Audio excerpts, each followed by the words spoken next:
From the fields to your screens. Ronaldo. It is Ronaldo. It's 2-1 United. This is where you will get your full detailed story from football, hockey, volleyball.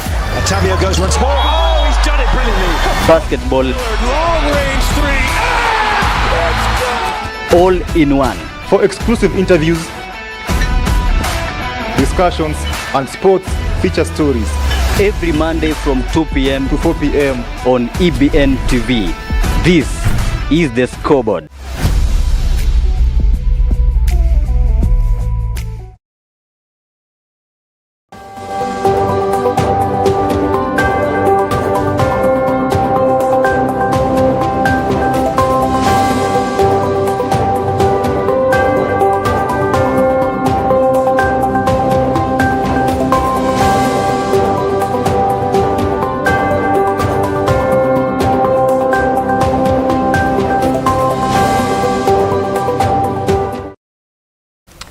Na mtazamaji, natumai mzima popote pale ulipo kitegea majira ya EBN Weekendi.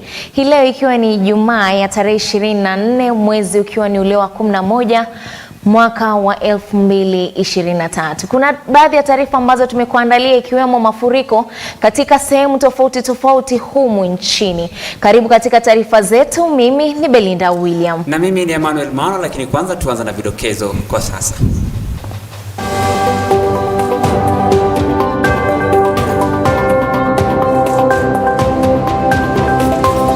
Watu 8 wasombwa na maji usiku wa Alhamisi baada ya kujaribu kuvuka mto Muoni uliofurika huko Imali, kaunti ya Makueni. Rais William Ruto aweka wazi ubunifu wa juhudi za miradi endelevu, akisema ndizo hatua zitakazotatua athari za mabadiliko ya tabia ya nchi barani Afrika. Mkewe naibu rais Dorcas Rigashagwa ametetea hatua za kuimarisha mazingira kupitia upanzi wa miti kote nchini, akitaja ni hatua ya kukabiliana na athari za mabadiliko ya tabia ya nchi.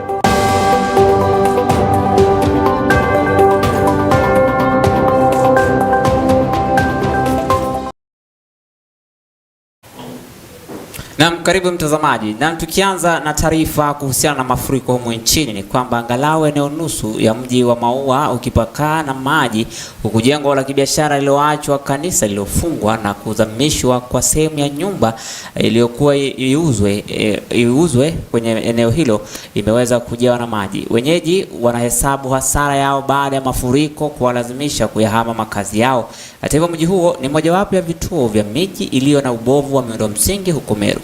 Na barabara kuu ambayo tu inakatiza, huku barabara za kuingilia zikiwa zimejaa maji. Ubovu wa miundo msingi imejengwa kwenye hifadhi ya barabara ambayo inaongoza kwa trafiki mara kwa mara.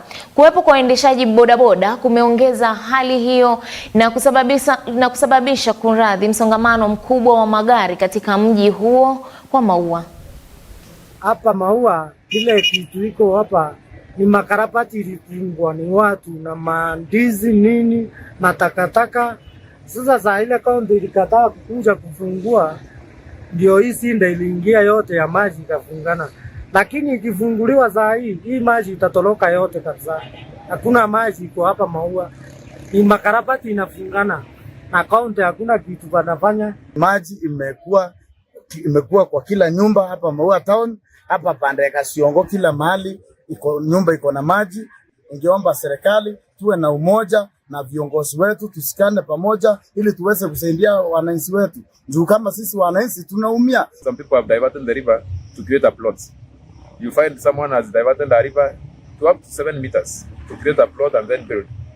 Now when it rains, that plot is not habitable because the river will always assume its course. And we are going to have that water return to its course.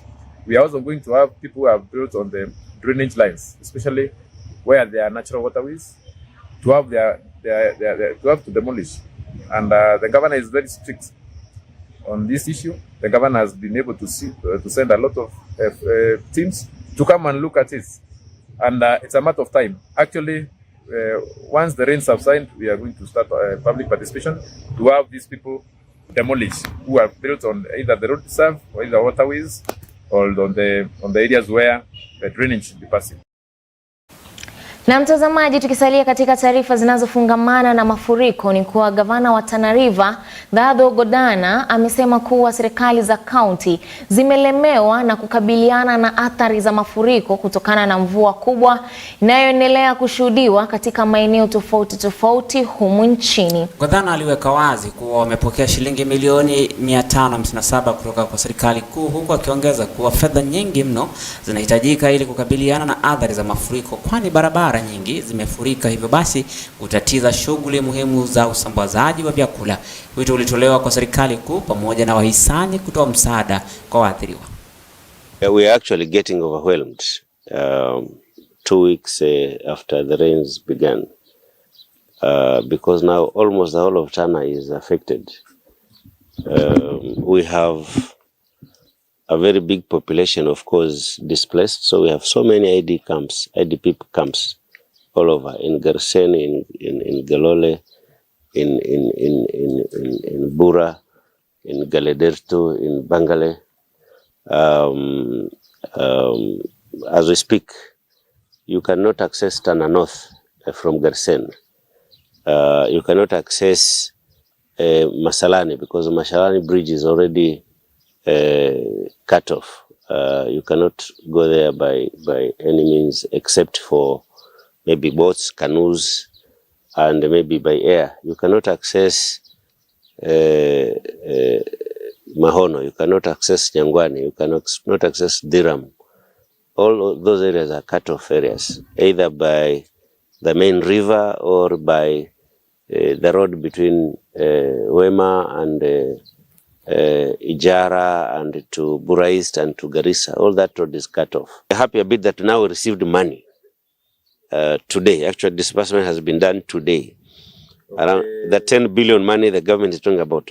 What we have gotten as a county is 557 million, which we have to use in the different vote heads, including emergency pay the DRM contractors and the rest of them. What we are now paying for emergency is 32 million. That's what we have in the system. Even if we say we are expanding it, then it means the more we expand, we are exhausting. We cannot be able to react to anything after we exhaust. So probably now up to early December or up to December, we can be able to react to this situation. Naomba tu appealing kwa serikali na wale well wishers waingilie kati kwamba watusaidie at least hizi barabara. Wajaribu mbinu zote zifunguliwe sio tunaweza kupata vyakula, madawa na vitu vingine hivyo. Kusema kweli tumehadhirika na hii mvua, manake kama watu wa kwenda Wayu, watu wengi kutoka Bura, Hola, hata Gariseni wanachukua bidhaa zao Hola. Lakini sasa hivi vile imekatika namna hii, chakula haiwezi kufika na wao hawezi kuaccess chakula na sisi pia hatuwezi kufanya biashara. Na tukisonga mbele, mamlaka ya Laikipia imezidisha msako wa kutafuta mwili wa mvunaji mchanga ambaye alisombwa na mafuriko ya maji pamoja na mwenzake walipokuwa wakipakia mchanga kwenye lori. Naibu kamishna wa kaunti ya Laikipia Kaskazini Bernard Odino alisema mwili mmoja ulipatikana baadaye baada ya maji ya mafuriko kupungua, huku msako wa mwadhiriwa wa pili ukiendelea. Na mkasa huo ulitokea baada ya wawili hao waliokuwa wametoka tu kupakia mchanga kwenye lori na walikuwa wakikaribia kuondoka kutoka mto Osupukia wakati maji yalipopanda ghafla kufuatia mvua kubwa iliyonyesha maeneo ya mwanzo wa mto huo na kulisomba lori hilo likiwa na watu watatu. Hii mto inaitwa mto ya Luisokot na huwa ikijaa maji inaleta hasara sana. Imebeba wanyama, imebeba ambulance na dereva na daktari na hawajaipatikana.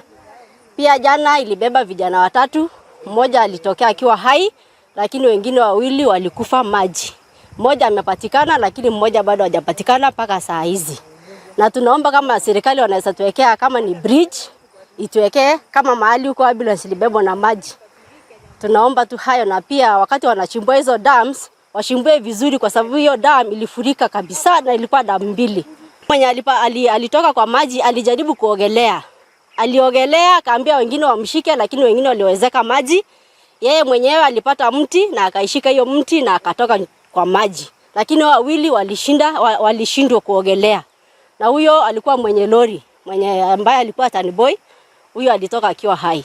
Lakini hao wengine mwili ya mmoja imepatikana, lakini ya mwingine bado. Ilitolewa na watu wa KPR. KPR ndio walikuja hapa wakasaidia kutoa mwili, alafu gari ya polisi ilifika na ikabeba hiyo mwili. Mimi ningetaka kuomba watu wetu, hata kama tunatafuta pesa, pia tuangalie uhai ni muhimu sana. Kwa sababu kama lori kama ile pale ambayo imebebwa na maji, ni vijana walikuwa tu wakitafuta riziki, lakini maji nayo ikawazomba, wakaweza kuaga ama kutuacha. Kwa hivyo ningeomba wale wote ambao wananisikia. Na tukiangazia taarifa zinazofungamana na mabadiliko ya tabia nchi, katika juhudi za kupambana na athari za mabadiliko ya tabia nchi, Rais William Ruto amesema kuwa ubunifu na juhudi miradi endelevu ndizo hatua zitakazotatua athari za mabadiliko ya tabia nchi barani Afrika. Na akizungumza katika kikao cha marais Jumuiya ya Afrika Mashariki wa Arusha, Tanzania, Rais Ruto amesema hatua hizo zitazingatiwa na mataifa ya Jumuiya ya Afrika Mashariki, akishinikiza kwamba akitaja kuwa Afrika itaweka rasilimali zake kwa mikakati na kwa darubini kwa kawi safi na ardhi yenye rutuba kufanikisha na kupambana na athari za mabadiliko ya tabia nchi kwa mataifa ya Jumuiya ya Afrika Mashariki kwa ujumla. Na Rais wa Tanzania Samia Suluhu ametetea hatua ya mataifa ya Afrika kujisimamia kukumbana na hali zozote ili kuweka mikakati ya kifedha itakayosaidia kwa hatua hizo. Many of our countries are struggling because of the effects of climate change. Many countries are spending more mitigating the effects of climate change, whether it is drought, whether it is floods, whether it is mudslides. We're spending more money managing the effects of climate change than on health or food security. And to be able to manage the balance between what you are spending on climate change and what you are spending on social service, it is necessary for us to work on climate financing. High time sisi wa Afrika tuache kutegemea sana wengine kwenye climate financing. Nadhani tuje na strategies, mbinu ambazo tutakuwa na mifuko yetu wenyewe ya climate financing, kwa sababu kutegemea wengine tunacheleweshwa. Sasa hivi tuko COP28, lakini ahadi zilitolewa kwenye makopu ya nyuma huko. Na mtazamaji, kwenye juhudi za kuimarisha mazingira, mkewe naibu rais Rigathi Gachagua, mchungaji Dorcas Gachagua, ameongoza hafla ya upanzi wa miti katika chuo kikuu cha Bomet. Dorcas alisema kuwa hatua hiyo ya upanzi wa miti itasaidia pakubwa katika siku zijazo katika kukabiliana na athari za mabadiliko ya tabia nchi. Dorcas pia aliwapongeza wote waliojitokeza katika kushiriki shughuli hiyo ya upanzi wa miti. Aidha, vijana walitakiwa kuungana na kushirikiana kwa pamoja ili kupunguza visa vya kujitia kitanzi miongoni mwa vijana katika vyuo vikuu. And I know that we are changing this environment, and the climate change is going to, an action shall be seen by this greening of the university. Our Vice Chancellor, I know that this action that you are taking to green the country or to green your environment, it's a future. And when I look in front of me, I see the future. Nyinyi, you are the future. Ndio kesho yetu. And when you are taking care of the future, I am very glad as a mother, because I know your children will live in a good environment. Your children will not come and find this flooding. And you see, sometimes when we talk about climate change, you think it's not a reality. But right now, look at what is happening even in the desert like Dubai. There are floods and people are suffering. You go to Northeastern, we have a lot of rain, excessive rain. And I think if we can be able to mitigate for climate change, the action that you are taking today by planting trees, I want just to thank each and every one of you. We appreciate you and we love you for what you are doing. Within your leadership as a university, waja management yenu tu kama wanafunzi. How are you taking care of the welfare of your friend? I know kuna pressure mingi, and we have had instances where students have committed suicide. So what are you doing? Are you taking, because sometimes wengine wanakuja hakuna pesa, hakuna school fees, chakula pia hakuna kule nyumbani. So you carry all that, though you are a student, uko na pressure mingi. And that is why I'm saying we must have a very strong social support, starting with ourselves. Sindio? So that we don't have anyone dropping out of the system, or even thinking that the next world will be a better place to be. Of course, it will be a better place based on how you prepare yourself here. Sindio? Mimi kama nyinyi, so maisha ni kuchikasa, maisha ni kuchikakamua. Hata kama mnafikiria first lady yako na something, lakini bado natafuta hiyo kitu, sichatosheka. So kama mimi natafuta, mbona wewe usitafute? Mbona uende university uende upotee? Labda culture sisi sasa na nyinyi wengine mnafikiria kwa nini Her Excellency anaongelelea boy child, mnafikiria mumeachwa nje, amujaachwa. Na mtazamaji, tukiangazia katika sekta ya usalama, ni kuwa utovu wa usalama umekuwa kero kubwa katika maeneo mengi humu nchini, na katika kaunti ya Isiolo, eneo la Loruko, ukosefu wa usalama umekuwa donda sugu kwa wakazi wa eneo hilo licha ya vyombo vya usalama kuwepo. Hata hivyo, baadhi ya wakazi wapatao zaidi ya 500 wamelazimika kuyahama makazi yao kufuatia mashambulizi ya mara kwa mara na uvamizi wa wizi wa mifugo eneo hilo. Uvamizi huu unakisiwa kutekelezwa na vijana wa Moran ambao wanajihusisha na vitendo hivi kama sehemu ya mila zao, kulingana na wakazi hao. And I know that we are changing this environment. Kama hujaenda na nguo ya mwili, na hujaenda na kikombe, hujaenda na TP, hujaenda na radio, ni nini umeenda naye? Hakuna. Nilirudi tu. Wana hiki chaka, nilikata hiki chaka na watoto 5. Pika hapo Sokotei nikashindika. Wanaume nisaidie, hiyo napita. Nisaidie, hiyo napita. Bila bunduki hapa tutaendelea kuumia. Hii ripoti yenu hapa nimepata na napeleka mbele. Leo naenda kuwakilisha kwa DCC. Niwaambie wananchi wa Loruko wanaomba Na mkwingine kwa mtazamaji, tume ya mahakama hii leo imefanya hafla ya ufunguzi wa mageuzi mapya katika kumpa mwananchi haki kupitia mahakama. Tume hiyo ikiongozwa na Jaji Mkuu Martha Koome na Philomena Mwilu wamesema kuwa mahakama imenuia kutoa ahadi ya kikatiba kwa utendakazi wake katika ngazi za kutoa haki kwa wananchi na upatikanaji wa haki katika mabadiliko ya kijamii. Hafla hiyo imefanikishwa na Jaji mstaafu Willy Mutunga, Jaji mstaafu David Maraga na Waziri Mkuu Musalia Mudavadi pamoja na washikadau wa Mahakama Kuu ya Kenya na majaji kwa ujumla. Kwa upande wa Waziri Mudavadi, amehimiza juhudi za ushirikiano ili kuimarisha upatikanaji wa haki katika mahakama kama njia mojawapo ya kukamilisha kesi zilizopo mahakamani. Jaji Mkuu Martha Koome ameitetea mahakama kwa juhudi kubwa inayofanya kuhakikisha haki imetendeka kulingana na katiba. But I wanted to say, and this message is for politicians who are here.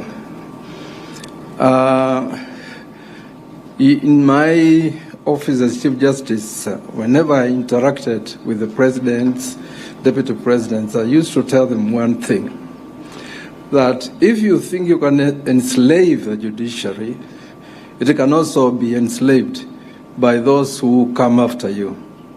And they can come after you literally. For provision of public services that are accessible, cost efficient, and responsive to the needs of all. I am saying that the Constitution has guided us towards inclusivity. That is why we keep reminding ourselves that in whatever we do, no one should be left behind. The emphasis on should not is because that is the conditionality the Constitution demands of us. Ladies and gentlemen, it is in this context that I commend the judiciary for the manner in which it has discharged its mandate and exercised the sovereign power which the people of Kenya have delegated to it. The launch of the Saamoja report is evidence that the judiciary in Kenya is justly committed to serving and to being accountable to Kenyans. I have keenly scanned the social transformation through access to justice blueprint.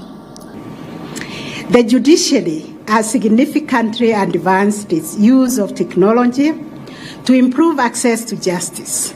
This includes the introduction of e-filing in 6 additional counties beyond Nairobi, digitizing court records, and expanding virtual courts for better efficiency, effectiveness, and accessibility. Dignified and trauma-informed care to abuse victims, we have established SGBV courts in 12 SGBV hotspot locations around the county. And in this, we are asking the counties to use all means to discourage violence against one another. And if they don't, their counties will be spotlighted as a hotspot. Na mtazamaji, tukisalia katika masuala ya mahakama na katika kaunti ya Kirinyaga ni kuwa katika mahakama za ardhi katika kaunti hiyo zimesalia kutomaliza mirundiko na misururu ya kesi za ardhi ambazo zimekuwepo kwa muda sasa. Msururu wa kesi za ardhi na ukosefu wa taarifa kuhusu sheria za urithi unaohusishwa na mizozo mingi ya ardhi imekuwa changamoto kubwa kwa wakazi wa kaunti hiyo, ambao hiyo haijatatuliwa na ukosefu wa hati miliki katika eneo bunge la Mwea, kaunti ya Kirinyaga. Wakazi wametaka serikali ya kaunti na ile kuu kuhakikisha imeweka mikakati kabambe katika tume kuu ya mahakama humu nchini ili kutatua kesi nyingi zinazoripotiwa kuhusiana na mizozo ya ardhi kaunti ya Kirinyaga. Kaunti kuna matatizo ama kesi nyingi sana za mashamba. Ikikuja ni ownership, unaona ya kwamba wakati mwingine watu kweli hata hawaelewi vile sheria inafuatiliwa ama kufanya succession, na ndio maana tumekuja hapa na tumeanza hapa Mwea, manake tunajua hata watu wengi hapa Mwea hawana title deeds. Kuna kesi zile za kule South Ngariama, kuna kesi ambazo ni za human rights, ili tushughulikie na tuhakikishe ya kwamba wako na access to justice. Mwanzo nimetembea hapa law courts, nimezungumza na magistrate wa hapa ambaye ndio wako in charge, wameniambia matatizo ambayo wako nayo. Nimeweza kuweza kufahamishwa ya kwamba kuna law courts hapa za Wanguru ambazo hazijawahi kukamilishwa na ziko around 90%. Pia nimeweza kufahamishwa kwamba hawana desktop za kutosha, manake tunajua kwamba tumeenda kwenye digital platforms in terms of kupeana mawaidha ya kisheria. Kwa hivyo tukitoka hapa tutaenda tuhudumie wakazi wa Mwea East na Mwea West, wapate mawaidha, waweze kuongea na Kenya National Commission on Human Rights, waweze kuongea na ofisi ya Director of Public Prosecutions, waweze kuzungumza na Legal Aid Network, waweze kuzungumza na Kenya School of Law, waweze kuzungumza na FIDA. Alafu wale ambao tunaona ya kwamba kweli wanahitaji usaidizi, tutaweza kuchukua hizo kesi tuwape mawaidha na representation ya bure ama pro bono services. Aji wa Kirinyaga tumefurahi kualikwa kama Tume la Taifa la Kutetea Haki za Kibinadamu. Tumekuja leo, tutakuwa Mwea, kesho tutakuwa Ndia, tuongee na kila mtu. Kama una swala la sheria, kama una swala la familia, kama una swala la koti ama changamoto lolote unataka mawaidha bila malipo, tafadhali kuja tuzungumziane, tuone shida iko wapi, na tunasaidiana na ofisi za serikali na zingine ni ofisi za jamii ama civil society. Kutuita sisi ili tukuje tusikilize na tuzungumze na watu wa hapo Kirinyaga, ili tusikilize na kujua changamoto ambazo wako nazo katika kupata haki ile tunaita access to justice. Na mtazamaji, mkewe wa Rais Ruto ambaye ni Rachel Ruto amepokea msaada wa kilo 100,000 ya unga wa mahindi pamoja na tanki ya maji 100 kutoka kwa chama cha Chinese Property Developer Kenya.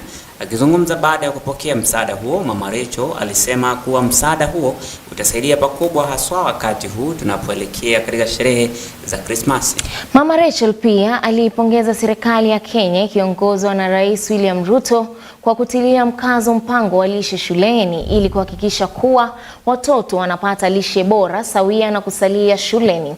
Aidha, aliongeza kuwa tenki hizo za maji zitasaidia kukinga maji haswa wakati huu ambao taifa linashuhudia mvua kubwa. We are very grateful to the government of President Ruto for picking this issue of school feeding and really prioritizing it, because we know that when our children have a meal in school, because some of them may not really be able to eat something substantive at home, especially the ones that come from informal settlements, at least having a meal in school makes them, one, healthy because it's a balanced diet, and number two, we find that we are getting a lot of retention, school retention, whereby many kids prefer to stay in school because at least they have a meal. And so I want to thank you most sincerely for this kind gesture, for at least donating this maize meal to our communities. Through the Department of Faith Diplomacy, we are going to look at the most needy and be able to take this package to them. We are grateful for this donation because it has come at a very good time. From next week, we start counting down to the days of Christmas. And Christmas for us is a season of celebration. It's a season where we want to be with family. And I'm not just talking about the immediate family that we have, but family as communities. And there'll be a lot of drought. We are grateful that today you have also donated 100 water tanks of 3,000 liters each. I can tell you, thank you very much. Yes, let's give them a round of applause, please. I can assure you that there is a woman out there that is looking forward to receive this. Gavana wa kaunti ya Kirinyaga Anne Waiguru ametaja mafanikio mbalimbali yaliyofanywa na utawala wake katika kuendeleza kaunti na kuinua maisha ya wananchi kutokea kuidhinishwa kwa ugatuzi. Akizungumza hapo jana wakati akitoa mstakabali wa kaunti yake, Waiguru alisema kuwa utawala wake umeweka mikakati kabambe kuboresha maisha ya wakulima, miongoni mwao ikiwa ni kutia saini mkataba wa mwekezaji wa kuanzisha kiwanda cha kusindika nyanya, kuanzishwa kwa hifadhi ya viwanda vya Sagana na pia mpango wa wezesha Kirinyaga ili kuongeza rasilimali na uzalishaji wa chakula katika kaunti hiyo. Na katika sekta ya afya, utawala wa Waiguru umeweza kupandisha hospitali ya Kerugoya hadi ngazi ya 5, ujenzi wa vifaa vya zahanati 20, kuboresha hadhi ya miji ya kaunti hiyo. Pia kaunti ya Kirinyaga iliweza kujenga kituo cha wazimamoto cha kisasa, kuwapa wakazi huduma za nyumbani na umwagiliaji maji kupitia miradi 70 ya maji, ujenzi wa barabara, masoko 21 na uandikishaji wa ardhi unaoendelea katika vijiji 11. Construction of the county seedling propagation unit located within Kangai Ward is expected to be completed by the end of this financial year to support farmers in accessing affordable and quality seedlings in their backyard. Our county has great potential in dairy production that can turn around the fortunes of thousands of our farmers. Through various interventions, we have progressively improved milk production from 2.5 liters per cow in 2017 to 7 liters per cow currently, and we are aiming to achieve at least 12 liters per cow per day in the near future. The honorable members have witnessed during many activities across the wards, we have been supporting farmers with equipment for home feed formulation, such as hammer mills and mixers. Kirinyaga County being the leading rice producer in East and Central Africa, the county has continued to support the efforts of our farmers to increase rice production. These efforts have led to steady increase in production from 61,000 metric tons in 2017 to the current 114 metric tons, earning our county around 22 billion shillings annually. The rice, coffee, and tea farmers are the greatest beneficiaries of subsidized fertilizers by the national government. The county has supported the farmers to access the fertilizer through our last mile initiative, dubbed Fertilizer Mashinani Initiative, hotels and the business city. I'm happy to confirm that Kirinyaga is among the 5 counties that will benefit from 1 billion shillings from the national government for the development of the EPZ infrastructure. To streamline operationalization and improve service delivery in our lands department, we have established a GIS lab at the county headquarters where we will be digitalizing all the land records. This will eliminate fraud and land grabbing of public land. Na mtazamaji, ni hatu kwa sasa tuliokuandalia majira ya saa moja mwendo wa saa 3 tutajelewa na mengi zaidi. Jina langu ni Emmanuel Mara. Nami nafahamika kama Belinda William na kutakia usiku mwanana.